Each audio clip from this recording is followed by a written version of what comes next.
Welcome to CEE 310 extra credit video. Today we'll be examining two experimental cases, which we will use Bernoulli's equation to determine variables that might otherwise be hard to measure.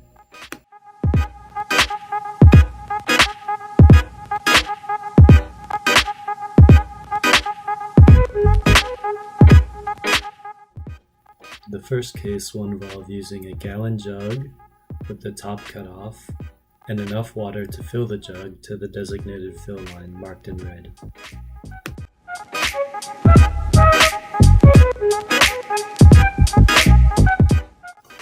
The goal of this first case is to use Bernoulli's equation, which involves pressure head, velocity head, and elevation head, to determine the height of the gallon from where the water will be pouring out to the designated fill line.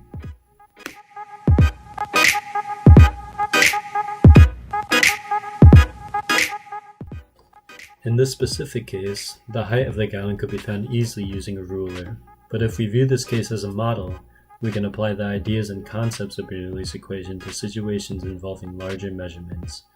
An example of a real-life application of case 1 would be finding the height of a tall yet controlled waterfall.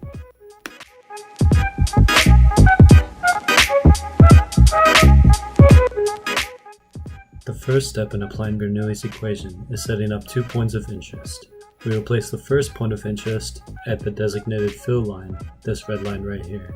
The second point will be placed at the smaller opening of the gallon. Next, we will take a look at Bernoulli's equation and determine which variables we have and which variables we need to solve for. Because point 1 and 2 are both exposed to atmospheric pressure and therefore the same pressure, we can cancel out the pressure heads. Next, we will take a look at the elevation head. First, we need to set the datum at point 2. Parallel to the surface, the water will be pouring out. By setting the datum level with point 2, we can say Z2 is 0. We will call the distance from the datum to point 1 h, which is what we are trying to solve for. To solve for h, we first have to find V1 and V2. We will do this by using the definition of flow. Volumetric flow is defined as the volume of fluid which passes per unit time. This definition and the use of flow conservation, which states that the flow at point 1 and 2 are equal, ultimately helps us find the velocities at point 1 and 2.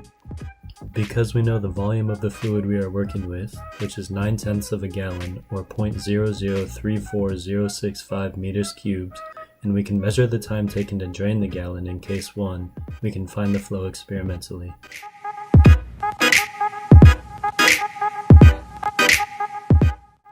First, we must fill the gallon to the designated fill line and start the stopwatch when the water begins flowing.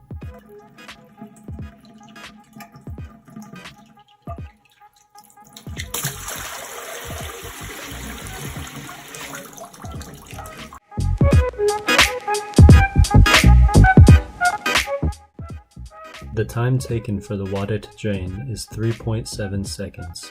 With this time and the known volume, we have our flow, which is 0.0009207 meters cubed per second. Flow is also equal to the average velocity of a fluid through a given area multiplied by that area. All we have left in finding our velocities is measuring the cross-sectional areas at point 1 and 2. The area at point 1 is approximately a square with sides of 16 centimeters or 0.16 meters. The area at point 2 is a circle with a diameter of 2.5 centimeters and a radius of 0.0125 meters. With this information, we can find area 1 and area 2 as shown. By rearranging the flow equation and plugging known values in, we can find the velocity at point 1 and velocity at point 2. As expected, the velocity at point 2 is much greater than the velocity at point 1. Now, returning to Bernoulli's equation for case 1, we have solved for all the unknowns except for Z1, or height. Applying simple algebra to this equation gives us a height of 0.18 meters, or 18 centimeters.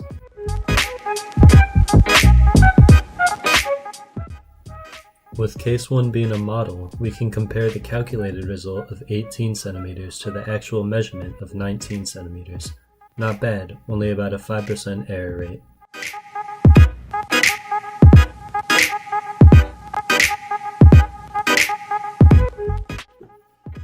Case 2 is very similar to Case 1. The experiment still involves a gallon-sized container with the same reference points. Point 1 at the designated red fill line and point 2 where the water will pour out. The difference in this case is that the gallon's top is not cut off, meaning the pressure at point 1 is not the same as the pressure at point 2, otherwise known as atmospheric pressure. We will resolve for velocity 1 and 2, and use the height we solved for in Case 1 to return to Bernoulli's equation and find the pressure at point 1.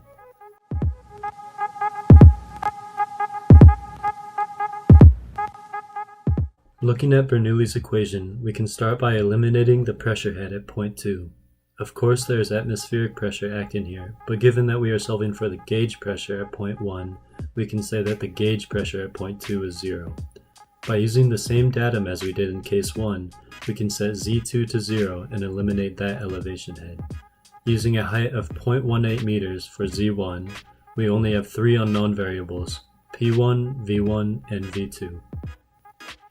As we learned in Case 1, the flow equation and conservation of flow can be used to determine velocity 1 and velocity 2. First, the new flow must be determined experimentally.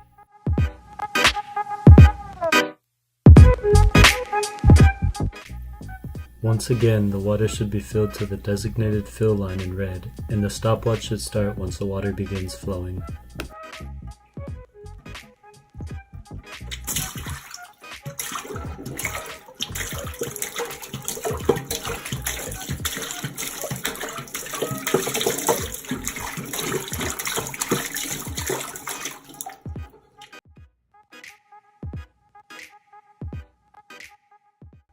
The time taken for the water to drain is 13 seconds. With this time and the known volume, which is the same as the volume in Case 1, we have our flow, which is 0.00026204 meters cubed per second. By again rearranging the flow equation and using the same cross-sectional areas from Case 1, we can solve for our velocities at point 1 and 2. Now, returning again to Bernoulli's equation for Case 2, we have solved for all the unknowns except for P1. By using 0.18 meters as our Z2 and applying simple algebra to this equation, we can solve for the gauge pressure at point 1 to be negative 1.623 pascals. Having a negative pressure here makes sense because you can see the plastic collapse under the higher atmospheric pressure surrounding the container. It is also important to note that Case 2 can be used as a model, similarly to Case 1. An example of a specific application would be determining the pressure inside of a cave that needs to be vertically drained. First off, it is important to note why it was appropriate to analyze these cases using Bernoulli's equation. Bernoulli's equation is applicable when points 1 and 2 lie on a streamline, the fluid has constant density, the flow is steady, and there is no friction. Some assumptions we made during these cases is that there is no friction, the density of water is 997 kilograms per meters cubed, and the value of G is 9.81 meters per second squared. That is all for today. Thanks for watching and good luck with all of your future fluid mechanic problems.